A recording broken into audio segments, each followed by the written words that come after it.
हुजूर अकरम सल्लल्लाहु अलैहि वसल्लम की शिफाअत का यकीन रखने वालों, दावा करने वालों, मैं आप लोगों के सामने एक रिवायत पेश करूंगा जिसके जरिए से हमें यह मालूम होगा कि क्या कल क़यामत के रोज हम हुजूर पाक सल्लल्लाहु अलैहि वसल्लम की शिफाअत के हकदार हैं।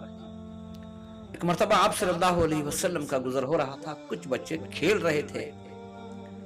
प्यारे नबी सल्लल्लाहु अलैहि वसल्लम को देखकर सब सलाम करने लगे। आप सल्लल्लाहु अलैहि वसल्लम ने सब बच्चों का सलाम का जवाब दिया, लेकिन एक बच्चा उन बच्चों में से था जिसने सलाम तो किया, लेकिन आप सल्लल्लाहु अलैहि वसल्लम ने उस बच्चे के सलाम का जवाब नहीं दिया। वो बच्चा शर्मिंदा होके बाप के पास जाके अर्ज करने लगा, अब्बा जान, हम दोस्तों के साथ खेल रहे थे, आप सल्लल्लाहु अलैहि वसल्लम का वहां से गुजर हुआ, सबने सलाम किया, जवाब पाया, लेकिन मैंने सलाम किया लेकिन जवाब नहीं पाया। फौरन बाप घबरा कर हुजूर पाक सल्लल्लाहु अलैहि वसल्लम की बारगाह में गए, अर्ज करने लगे, ऐ अल्लाह के रसूल सल्लल्लाहु अलैहि वसल्लम, हमसे क्या भूल हुई, क्या खता हुई? मेरे बच्चे ने आपको सलाम किया, आपने सलाम का जवाब नहीं दिया। तो मेरे प्यारे आका सल्लल्लाहु अलैहि वसल्लम ने फरमाया, तुम्हारे बच्चे के पेट में हराम रिस्क है, मैं कैसे सलामती की दुआ करूं? तो उस सहाबी ने अर्ज किया, ऐ अल्लाह के प्यारे रसूल, मैं हर रोज जो तिजारत मेरी मैं करता हूं, आज भी वही करके आया हूं, आज कैसे हराम हुआ?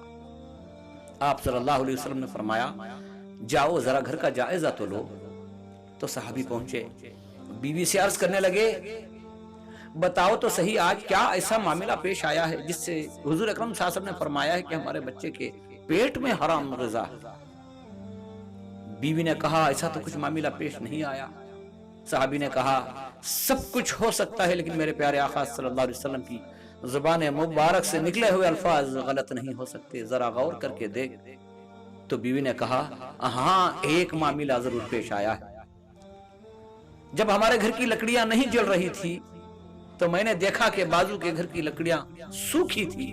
2 लकड़ियां मैंने ले ली चूल्हा जलाने के लिए, शायद यह मामला हुआ है। तो वो सहाबी कहने लगे, कसम है उस जात की जिसको अल्लाह ने हक रसूल बनाकर भेजा, यही मामला हुआ। दूसरे के घर की लकड़ियां बगैर इजाजत के लेके चूल्हा जलाया, उस आग से जो खाना पका वो हमारे लिए हराम हुआ।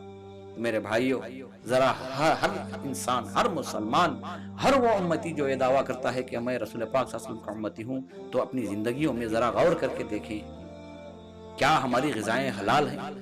कैसे हमारी दुआएं असर दिखाएंगी? कैसे दीन की बातें वाज़ नसीहत हम पे असर करेंगे? मेरे भाइयों, अल्लाह ने भी कहा है कि ऐ लोगों, जमीन पर जो हलाल हैं, जिससे हमने हलाल कर दिया है, वही चीजों को इस्तेमाल करना और शैतान की इत्तिबा ना करना, क्योंकि शैतान तुम्हें हमेशा गलत की तरफ ले जाएगा। हमें भी कल क़यामत के रोज अल्लाह को मुंह दिखाना है, रसूल पाक सल्लल्लाहु अलैहि वसल्लम की शिफाअत को पाना है, तो जरा अपनी जिंदगी पर गौर व फिक्र करें, अपने बच्चों को हलाल ग़िज़ा खिलाने की कोशिश करें, ताकि हम पर अल्लाह का रहम होता रहे और कल क़यामत के रोज हमारे प्यारे नबी सल्लल्लाहु अलैहि वसल्लम हमारे लिए शिफाअत करें।